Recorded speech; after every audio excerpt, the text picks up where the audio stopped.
नमस्कार, स्वागत है आपका। मुंसिफ जौहार देख रहे हैं आप। मैं हूं आपके साथ शफान अंसारी। तमाम खबरें विस्तार से आपको बताएंगे, लेकिन सबसे पहले सुर्खियां।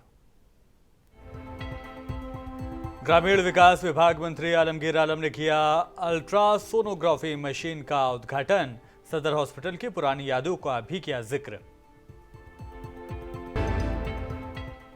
पोड़ैयाहाट विधानसभा के विधायक प्रदीप यादव के यहां ईडी की छापेमारी। 1 साल में दूसरी बार हुई छापेमारी।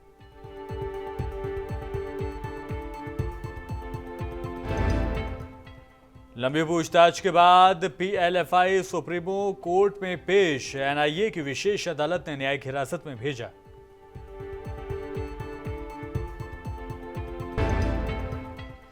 पटना रेलवे स्टेशन को उड़ाने की खबर वाला आरोपी गिरफ्तार। मोबाइल लोकेशन की मदद से पुलिस ने दबोचा।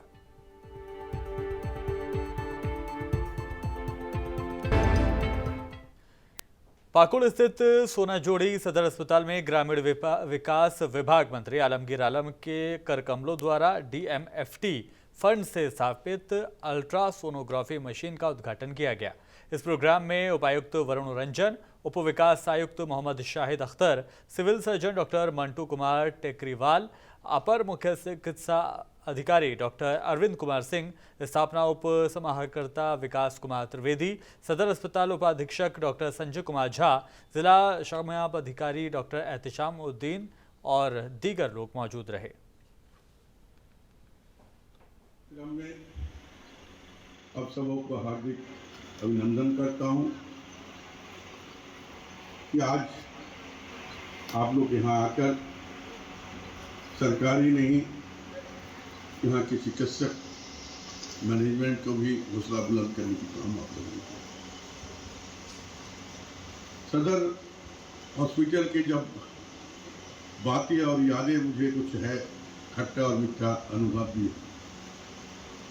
मुझे याद है कि पहले एक अनुमंडल हॉस्पिटल, जो बाद में अभी अर्बन हॉस्पिटल के नाम पर जाना जाता है, बाद में हमने उसको बंद होने के बाद चलाने के काम जैसे जो पाकुड़ अनुमंडल हॉस्पिटल आज भी है।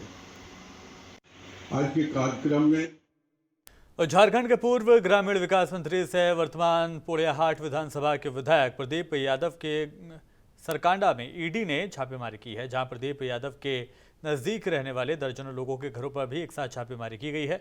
खबर है कि ये छापेमारी आज सुबह 7 बजे शुरू हुई, जब ईडी के अधिकारी 2 वाहनों से सवार होकर विधायक के आवास पर पहुंचे और अपनी कार्रवाई शुरू कर दी। जहां विधायक प्रतिनिधि के निजी आवास समेत कई नजदीकियों के यहां भी एक्शन लिया गया है, वहां पे भी ईडी की जांच चल रही है। बताते चलें कि विधायक प्रदीप यादव के निजी आवास पर 1 साल में ये दूसरी बार छापेमारी हुई है। इससे पहले आईटी की छापेमारी यहां हुई थी।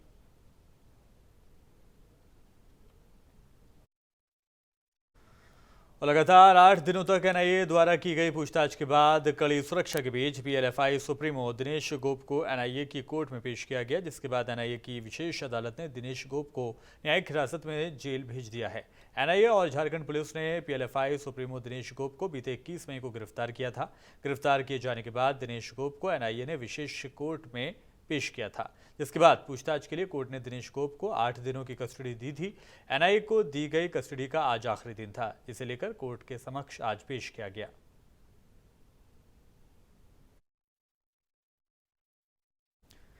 और कंट्रोल रूम को फोन करके पटना जंक्शन को बम से उड़ाने वाली खबर के बाद हड़कंप मच गया। पुलिस फौरन हरकत में आए और रात 11 बजे से सुबह 4 बजे तक, यानी कुल मिलाकर 5 घंटे तक सर्च ऑपरेशन चलाया गया, लेकिन बम नहीं मिला। हालांकि पुलिस ने मोबाइल लोकेशन की मदद से फोन करने वाले युवक को गिरफ्तार जरूर कर लिया है। उस फोन से पीसीआर पटना में फोन करके पटना जंक्शन को बम से उड़ाने की धमकी दी गई। उनसे जब यहाँ से विशेष टीम प्रस्थान की तो सहरसा में खास करके उसका वैज्ञानिक अनुसंधान करते हुए और लगातार उसका साइंटिफिक तरीके से अनुसंधान किया गया और अंततः सहरसा के अनुमंडल पुलिस पदाधिकारी संतोष कुमार, पुलिस निरीक्षक सुधाकर कुमार, प्रभारी पुलिस सिविल बैजनाथपुर कुंवनी संजय दास, अरुण कुमार पुलिस सिविल। और प्रधानमंत्री नरेंद्र मोदी ने 28 मई रविवार को नए संसद भवन का उद्घाटन वैदिक मंत्रोच्चारण के साथ किया। सबसे पहले पूजा कर सेंगोल की स्थापना की।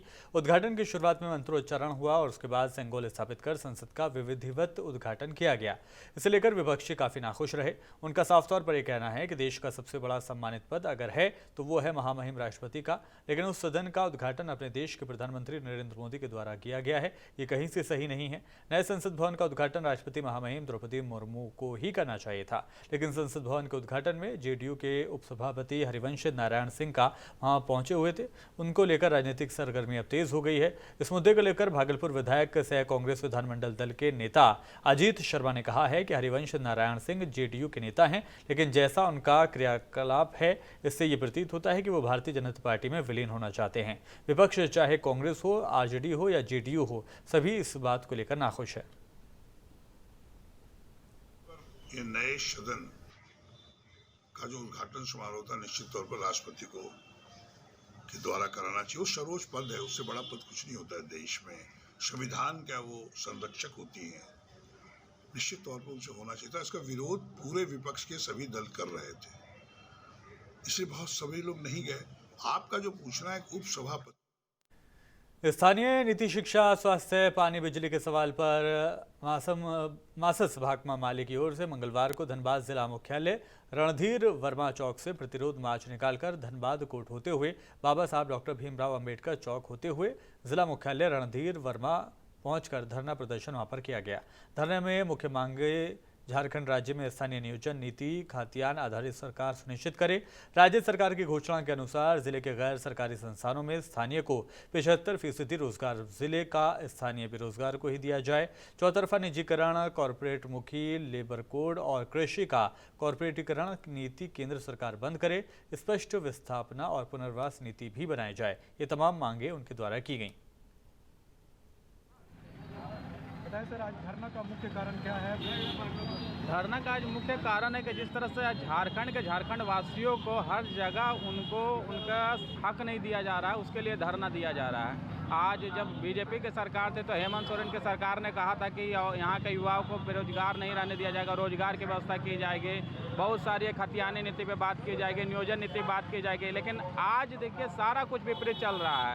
वो सत्ता के नशे में सब कुछ भूल चुके हैं कि कहाँ क्या है। तो आज बीजेपी की सरकार हो चाहे हेमंत की सरकार हो, कोई अंतर नहीं रह गया है। ये लोग जिस तरह से छलने का काम झारखंडियों को पहले भी किए थे और आज भी कर रहे हैं, आज भी इनको कोई ध्यान नहीं। और बिहार प्रदेश में बढ़ते अपराध को लेकर एआईएमआईएम के प्रदेश अध्यक्ष अख्तरुल ईमान ने प्रेस कॉन्फ्रेंस कर कहा कि महागठबंधन की सरकार ने वादा किया था कि अपराध की घटनाओं पर काबू पाया जाएगा, लेकिन आपराधिक घटनाओं पर काबू पाना तो दूर की बात है, बल्कि अल्पसंख्यक के विरुद्ध इधर हाल के दिनों में अररिया जिले के सिकटी में शाहबाज आलम की हत्या, एसएसबी के जवानों द्वारा की गई। हत्यारा जवान अभी भी अपनी ड्यूटी पर तैनात है और कोई कानूनी कार्रवाई नहीं की गई है। वहीं मोहम्मद अकबर अली की हत्या शराब तस्कर द्वारा की गई। जिले में की गई हत्या करने के बाद भी खुलेआम घूम रहे हैं। गठबंधन की सरकार आई तो अल्पसंख्यकों को और दलितों को बड़ा विश्वास जमा था कि हमारे साथ जो अन्याय हो रहा है उसमें कमी हो। लेकिन अफसोस की बात है कि इस वक्त जो घटनाएं घट रही हैं, लगता है कि बिहार में बोतल बदली है, शराब नहीं बदली है। पूरा जो मिजाज है काम करने का वही अंदाज रह गया है। और बीजेपी के लोग जिस तरह से अक़लियतों को धौंसा रहे थे, धमका रहे थे, ठीक उसी तरह से इस सरकार में भी हो रहा है। पिछले दिनों में कई गंभीर घटनाएं घटी हैं हमारे सीमावर्ती अररिया जिला में, जो एक तरफा तौर पर अक़लियत के लोगों का वहां पर की हत्या हुई है। एक हत्या हुई। भागलपुर अपने क्षेत्र का श्रावणी मेला सबसे बड़ा मेला है। इस श्रावणी मेले में पूरे देश के कोने कोने से लोग सुल्तानगंज के अजगैविनाथ धाम घाट पहुंचते हैं और यहां से जल भरकर देवघर बाबा वैद्यनाथ को जल अर्पण करने के लिए रवाना होते हैं। इस बार श्रावणी मेला जुलाई माह से प्रारंभ होने वाला है। इस श्रावणी मेले को लेकर 18 मई को जिलाधिकारी सुब्रत कुमार सेन ने इस साल की पहली बैठक रखी थी। आज श्रावणी मेले को सफल बनाने के लिए भागलपुर संग्रहालय स्थित समीक्षा भवन में दूसरी बैठक का आयोजन किया गया, जिसमें विभाग से आवंटन मांगने की प्रतिक्रिया, कई विभागों के तहत टेंडर निकालने की प्रक्रिया से लेकर कच्ची कवरिया पथ को अतिक्रमण मुक्त कराए जाने को लेकर कई बिंदुओं पर बात की गई। तैयारी के लिए आज बैठक की गई। इसके पहले 18/5 को डीएम साहब बैठक किए थे, तो एक उसका अनुपालन आज मांगा गया, उन लोगों की क्या क्या तैयारी है। विभाग से आवंटन मांगने की प्रक्रिया है। फिर आवंटन के अलावा टेंडर वगैरह निकाला जाता है, उसकी जो है हम लोग ने समीक्षा की। तो हम लोग अभी से ही जो कार्य योजना बना रहे हैं कि पिछले जो सामान्य रूप से श्रावणी मेला 1 माह चलता था, 2 माह है, उसी हिसाब से सारी तैयारियां होंगी। उसी हिसाब से जो है लोगों का डिप्रेशन वगैरह जो भी तैयारी है वो 2 माह की अवधि को ही ध्यान में रख करके उसकी तैयारी रहेगी। हम लोग करा लेंगे। हम लोग सीओ अभी बैठक में थे, सीओ को निर्देश दिया गया है, उनके द्वारा बोला है कि हमने अनाउंसमेंट कर दिया है। तो हम लोग जबलपुर के नवगछिया पुलिस जिला के परबत्ता थाना के पुलिस पदाधिकारी के परबत्ता थाना क्षेत्र के गोनरचक में महिला को पीटने का वीडियो वायरल हुआ है। हालांकि नवगछिया पुलिस जिला के पुलिस का ये कोई नया मामला नहीं है, पहले भी इस तरह के कई वीडियो सामने आते रहे हैं। हालांकि बिहार तक वायरल वीडियो की पुष्टि नहीं करता है। बताया जा रहा है कि पीड़ित महिला परबत्ता थाने के गोनरचक निवासी हैं। उसका पुत्र भी मारपीट में घायल हुआ है। महिला व उसके पुत्र को परिजनों ने इलाज के लिए अनुमंडल अस्पताल नवगछिया में भर्ती करवाया है। महिला ने बताया कि गोनरचक निवासी बबलू मिश्रा घर बना रहे थे। वह जबरन मेरी ज़मीन पर छज्जा दे रहे थे। छज्जा देने के विरोध में ही ये मारपीट शुरू हुई। वीडियो वायरल हुआ है जिसमें पुलिस पे मारपीट का आरोप लगाया जा रहा है। क्या मामला? देखिए, अभी जानकारी हमें भी मिली है तो ये हम जांच करवा लेंगे। यदि कहीं से भी पुलिस पार्टी एग्रेसिव होकर मारपीट कर रहा है ना, जांच आता है देख लेंगे। अन्यथा फिर हम ये भी करेंगे कोशिश की हिसाब से दुरुपयोग भी ना करें, क्योंकि वायरल पूरा कोई वीडियो पूरा कंप्लीट वायरल नहीं करता है। लोग एक हिस्सा वायरल ही करता है, उससे फिर छवि खराब भी बनती पुलिस के खिलाफ। हम ये भी देखेंगे, हम पूरा वीडियो देखेंगे। यदि पुलिस दोषी होता है कार्रवाई करेंगे। यदि कोई पुलिस को बदनाम करने की कोशिश भी करेगा तो हम उस पर भी कार्रवाई करेंगे। और गया जिले के मगध मेडिकल थाना क्षेत्र के गुलरियाचक चक्रीघाट के पास प्रेमी युगल बैठे हुए थे। तभी गांव के कुछ मनचले आपराधिक किस्म के मनचलों युवकों ने युवती के साथ अश्लील हरकतें करते वो नजर आए। युवती गिरती गिराती वहां से चिल्लाती रही, लेकिन युवक छेड़खानी करते रहे और वीडियो बनाते रहे। बताया जा रहा है कि प्रेमी जोड़ा चक्रीघाट के पास बैठकर दोनों आपस में बात कर रहे थे। तभी मनचले युवक वहां पर आते हैं और वीडियो बनाना शुरू कर देते हैं। जब वीडियो बनाने का दोनों ने विरोध किया तो मनचले युवक ने उसके साथ हाथापाई की और युवती के साथ छेड़खानी करने लगे। साथ ही युवती को जमीन पर भी पटक दिया। फिलहाल इस मामले में सिटी एसपी हिमांशु ने बताया कि मामले की जाँच की जा रही है। आरोपियों को बख्शा नहीं जाएगा। और इस वीडियो को हम लोग जांच करा रहे हैं और इसमें जो भी दिख रहे हैं वीडियो में उनको बख्शा नहीं जाएगा। उन पर कार्रवाई करें। हम लोग उस पर जो भी विधिवत कार्रवाई वो करेंगे।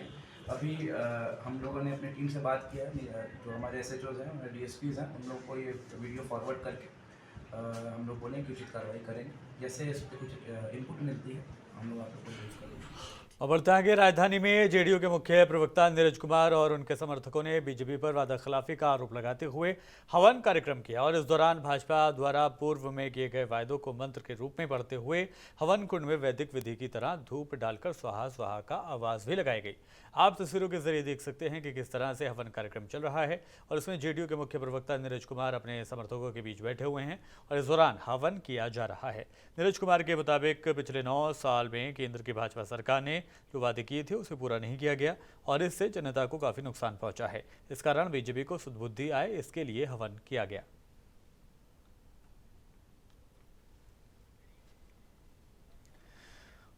और धनबाद में इन दिनों जमीन की लूट मची हुई है, जिसकी देखरेख में लगे प्रतिनिधि भी इसे लूटने से पीछे नहीं हट रहे हैं। वहीं दूसरी ओर गैराबाद सरकारी जमीन की लूट खुलेआम हो रही है। जिले के गोविंदपुर प्रखंड के उदयपुर पंचायत में सरकारी जमीन पर पूर्व मुखिया के परिजनों का धड़ल्ले से कब्जा किया जा रहा है। पहले झोपड़ी फिर मकान, अब बाउंड्री करने की तैयारी है। ग्रामीणों द्वारा गोविंदपुर सीओ रामजी वर्मा को लिखित सूचना भी दी गई, पर सीओ द्वारा किसी तरह की कोई कार्रवाई इस पर नहीं की गई है। 2 एकड़ 95 डेसिमल जमीन के एक भाग में पंचायत भवन और स्वास्थ्य केंद्र बना हुआ है। बाकी सरकारी जमीन जो कि उसी खाता नंबर की है उसे सीओ की मदद से पंची 2 में मुरलीधर महतो, बंशीधर महतो, प्यारेलाल महतो ने चढ़वा लिया है, जबकि ग्रामीणों के द्वारा कई बार इसको लेकर अधिकारियों के पास गुहार लगाई जा चुकी है। पंचायत भवन बना है, उसका बगल में जो जगह खाली है उसको हमको मालूम है कि सरकारी है, उसमें देखा जा रहा है बाउंड्री किया जा रहा है, ईंटा भी गिरा जा रहा है। तो आप लोग रोकने के लिए कुछ कदम नहीं उठाए? मुखिया जी दिए हैं पेपर पर जांच पड़ताल के लिए, अगला कार्रवाई किया जाएगा, सीओ किया जाएगा। सीओ को कुछ जवाब नहीं मिला अभी तक। देखिए, हमारे उदयपुर पंचायत अंतर्गत पंचायत भवन के बगल में सरकारी ज़मीन करीब 2 एकड़ 95 डिसमिल खाली है और वही 2 एकड़ 95 डिसमिल में पंचायत भवन भी बना है और हमारा स्वास्थ्य केंद्र भी बना हुआ है। बाकी जो खाली ज़मीन पड़ा हुआ है उस ज़मीन को आज इसी गांव के मूल झारखंड में 1932 का खतियान लागू करना तथा स्थानीय नीति बनाने की मांग को लेकर छात्र नेता देवेंद्र नाथ महतो ने 60-40 न्याय चकतों का आवाज एक बार फिर से बुलंद की है।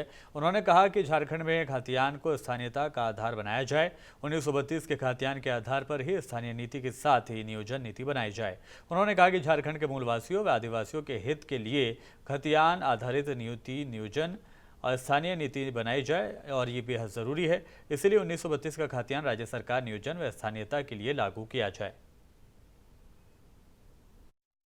नहीं है वह विज्ञापन झारखंडियों का कोई काम का नहीं है।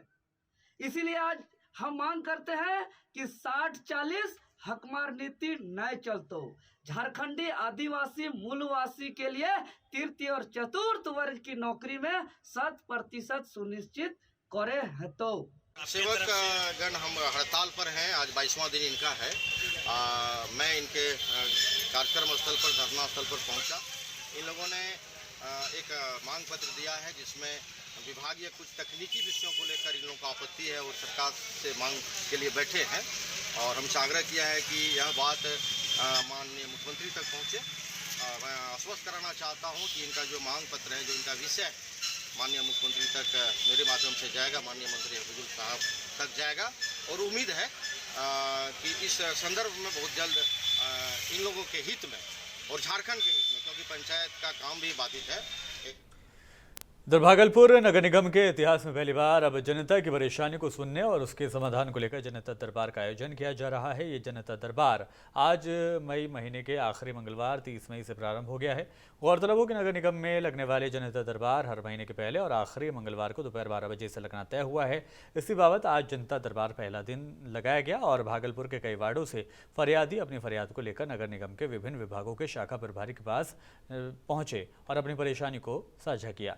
जल की समस्याएं, साफ सफाई की समस्याएं, स्वास्थ्य अतिक्रमण, नक्शा, अवैध निर्माण, स्थापना, ट्रेड लाइसेंस जैसे विषयों के कई समस्याओं को लेकर लोग आज आम जनता दरबार में पहुंची और अपनी तमाम बातें अधिकारी को बताईं। आता है कि सबका सुना जाएगा, एक का भी नहीं सुना जाता और मेरा तो खास करके नहीं सुना जा रहा। क्या दुश्मनी है भगवान जी जाने। क्या समस्या लेकर आई थी? बहुत समस्या। अभी एक बच्ची आने वाली है, देख लीजिएगा, उसका जो है ना रजिस्ट्रेशन होना है, लेकिन समय पे बर्थ सर्टिफिकेट नहीं मिलने की वजह से उसका रजिस्ट्रेशन रुका हुआ है। CBSE 9th की लड़की है। पानी की समस्या, पानी की तो गंभीर समस्या है। पार्षदों का शिकायत वो कर्मचारी सुनते हैं, ऐसी बात नहीं है। कुछ ऐसी समस्याएं हैं जिसका निदान तुरंत नहीं हो पाता है, तो उसको लोग थोड़ा टाइम लेते हैं, सुनते सब लोग। क्या उम्मीद है जनता जो आज आए हैं खड़े उतरेंगे? जनता जो आज आई है उनको हम लोग बोले हैं कि 7 दिन के अंदर आपका काम होगा और उसमें नंबर हम लोग ले लिए, मोबाइल नंबर, और जो काम हो गया है तो उस पर उनको खबर किया जाएगा कि आपका काम हो गया। बोलने तो भागलपुर में होमगार्ड की बहाली व नियुक्ति को लेकर अभ्यर्थी काफ़ी परेशान दिखाई दे रहे हैं। वो आए दिन कभी जिलाधिकारी तो कभी ADM तो कभी हाई कोर्ट तक के चक्कर लगाते दिखाई देते हैं। इसी बाबत आज होमगार्ड के अभ्यर्थी जिलाधिकारी से मिलने पहुंचे। वहाँ जिलाधिकारी ने ADM के पास उन्हें भेज दिया और ADM ने कहा कि हाई कोर्ट से जो आदेश आया है उससे आप लोगों की नियुक्ति का प्रावधान नहीं है। इस बात को लेकर अभ्यर्थी काफ़ी आक्रोशित हो गए और उन्होंने फिर से हाईकोर्ट में केस करने की बात कही है। वहीं प्रदर्शनकारियों ने कहा कि हम लोग लगातार 1 साल से प्रदर्शन कर रहे हैं, लेकिन हमारी बातें नहीं सुनी जा रही। 2011 विज्ञापन में होमगार्ड का कट्टी कटाए हुए थे, तो हम लोग फिजिकल मेडिकल हर चीज़ में पास हैं, लेकिन फाइनल मेधा सूची में नाम नहीं आया था। तो हम लोगों को DM साहब बोलते थे कि आना बाद में करेंगे, पहले इन लोगों का हो जाने दो। ऐसे करते करते 1 साल हो गया। उसके बाद बोला कि हम लोग कुछ नहीं कर सकते हैं, तुम लोग कोर्ट से आदेश लेके आओ। तो हम लोग हाई कोर्ट में 53 लड़का केस किए। केस का डिसीजन भी ये आ गया है और डिसीजन आने के बाद हम लोगों को एक नोटिस देके यहाँ पे बुलाया गया है DM साहब के द्वारा। ये रहा नोटिस। और यहाँ पे जब हम लोग आए हुए हैं तो हम लोगों को वहाँ पे DM साहब के पास बुला के एडीएम साहब बोले कि ऐसा कोई प्रावधान ही नहीं है इस विज्ञापन में कि सेकंड लिस्ट दिया जाएगा। अब क्या कीजिए। और सरिया रेलवे फाटक B3T पर ओवरब्रिज बनाने को लेकर जहां फाटक के दोनों ओर दुकान मकान हटाने को लेकर जिला प्रशासन द्वारा आदेश जारी कर दिया गया है और कुछ लोग स्वतः ही मकान हटा रहे हैं तो कुछ लोग उचित मुआवजा न मिलने पर आक्रोश व्यक्त भी कर रहे हैं। इसे लेकर मंगलवार को पूर्व सांसद सह हुडको के चेयरमैन डॉक्टर रविंद्र कुमार राय ने अपना सरिया स्थित आवास में प्रेस वार्ता की। प्रेस वार्ता में इन्होंने कहा मैं ओवरब्रिज का विरोधी नहीं हूं, लेकिन ओवरब्रिज मुख्य मार्ग के बजाय स्टेशन के उत्तर दिशा में बनाया जा सकता है। साथ ही बंद और सीधा ओवरब्रिज बनाए जाने के बजाय घुमावदार ओवरब्रिज बनाया जाना चाहिए, जिससे लोगों को कम नुकसान हो और बाजार भी सुरक्षित रहे।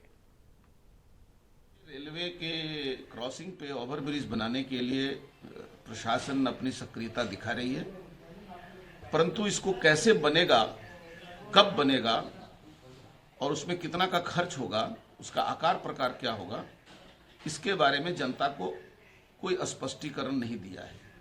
यहाँ सरिया हजारीबाग रोड के जनता को इसका हक है कि रेलवे और या जिला प्रशासन या वह एजेंसी जो यहाँ ओवरब्रिज बनाएगी वो बताए ये कितने का एस्टिमेट है। इधर बोकारो जिले में विस्थापितों के हक और हुकूक के लिए आवाज बनकर उभरेगी बोकारो विस्थापित युवा फोर्स। विस्थापित युवा फोर्स पूरे जिले में विस्थापितों की समस्याओं को लेकर उनका अपना हक दिलाने के लिए जी जान लगा देगी, ये कहना है बोकारो विस्थापित युवा फोर्स के नवनियुक्त अध्यक्ष बालेश्वर सिंह राठौर का। उन्होंने कहा कि जिले में मजदूरों के शोषण, किसानों के शोषण, स्कूल में पर्याप्त भ्रष्टाचार, ग्रामीणों तथा शहरी क्षेत्रों में किसी भी तरह के विस्थापितों का शोषण अब बर्दाश्त नहीं किया जाएगा। इसके खिलाफ आज बिगुल फूंक दिया गया है। उन्होंने ये बातें सडालमिया स्थित कुंवर सिंह स्टेडियम में बैठक के दौरान कहीं। यहाँ पार्टी विस्तार को लेकर उनकी अध्यक्षता में बैठक की गई। यहाँ सर्वसम्मति से बोकारो स्थापित युवा फोर्स का अध्यक्ष बालेश्वर सिंह राठौर को और महासचिव के रूप में मोहम्मद हसानुल्लाह को बनाया गया। मैं आपको बता दूं, आज बोकारो विस्थापित युवा फोर्स का निर्माण किया गया है। सर्वसम्मति से सभी विस्थापित भाइयों ने इसे गठन किया, स्वीकृति किया कि हमारे बोकारो जिला के अंतर्गत युवा फोर्स का निर्माण होनी चाहिए। जहाँ भी विस्थापितों का अन्याय होगा, जहाँ भी विस्थापित का न्याय की बात नहीं होगी, जहाँ भी संगठन को युवा फोर्स को लगेगा कि हमें उस जगह तक जाने चाहिए, हमारी आवाज़ वहाँ तक पहुँचनी चाहिए और हमें आवाज़ उठाना चाहिए, तो निश्चित रूप से हम लोगों को। देवघर के समाहरणालय सभागार में उपायुक्त सह जिला दंडाधिकारी श्री मंजुनाथ भजंत्री की अध्यक्षता में समाहरणालय सभागार से टॉक टू डीसी ऑनलाइन कार्यक्रम का आयोजन किया गया।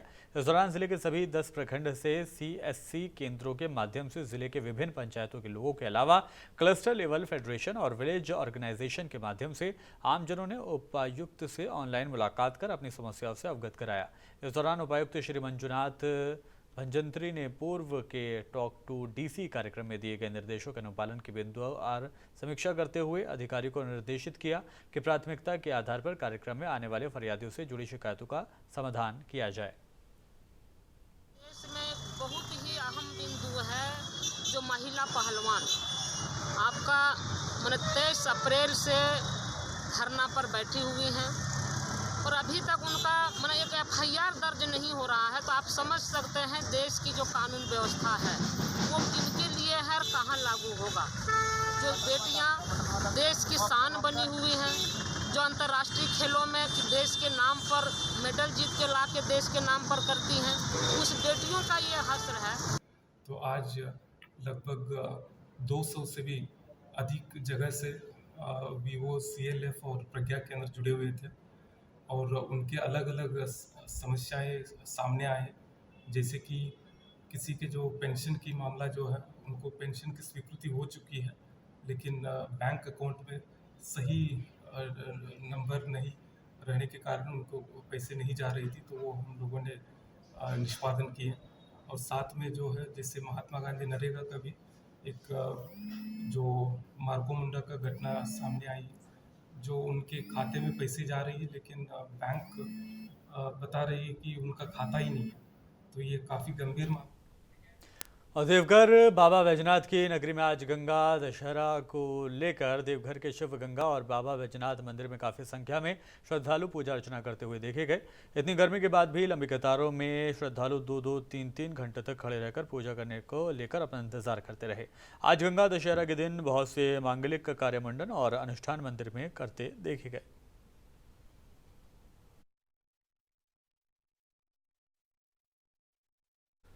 इधर राज्य में सीबीएसई द्वारा मान्यता प्राप्त उत्कृष्ट सरकारी स्कूलों में दाखिले के लिए आज एंट्रेंस एग्जाम का आयोजन किया गया। इसी कड़ी में देवघर में भी उत्कृष्ट विद्यालय यानी सीएम स्कूल ऑफ एक्सीलेंस का दर्जा प्राप्त आर मित्रा स्कूल में कक्षा 6 में दाखिले के लिए 600 छात्र एंट्रेंस एग्जाम में शामिल हो रहे हैं।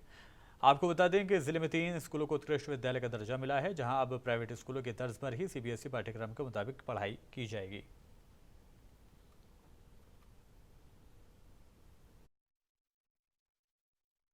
इसमें 800 से अधिक छात्रों ने अप्लाई किया है। उसका आज प्रवेश परीक्षा है। उसमें प्रवेश परीक्षा में उत्तीर्ण होने के बाद बच्चों का मेरिट लिस्ट बनेगा। मेरिट लिस्ट के आधार पर 80 बच्चों का सिलेक्शन होगा और उसका नामांकन होगा इस विद्यालय में। कुल सीट 80 बच्चों का नामांकन होगा। फिलहाल इस बुलेटिन में इतना ही। जाने से पहले सुर्खियां आपको दिखाते हैं। ग्रामीण विकास विभाग मंत्री आलमगीर आलम ने किया अल्ट्रासोनोग्राफी मशीन का उद्घाटन। सदर हॉस्पिटल की पुरानी यादों का किया जिक्र।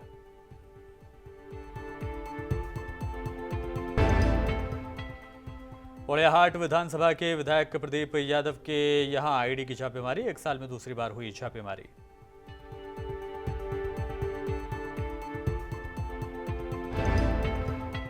लंबी पूछताछ के बाद पीएलएफआई सुप्रीम कोर्ट में पेश। एनआईए की विशेष अदालत ने न्यायिक हिरासत में भेजा।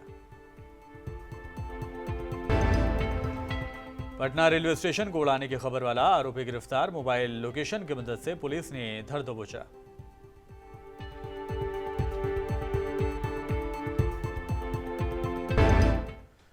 और इन हेडलाइंस के साथ फिलहाल इस बुलेटिन में इतना ही।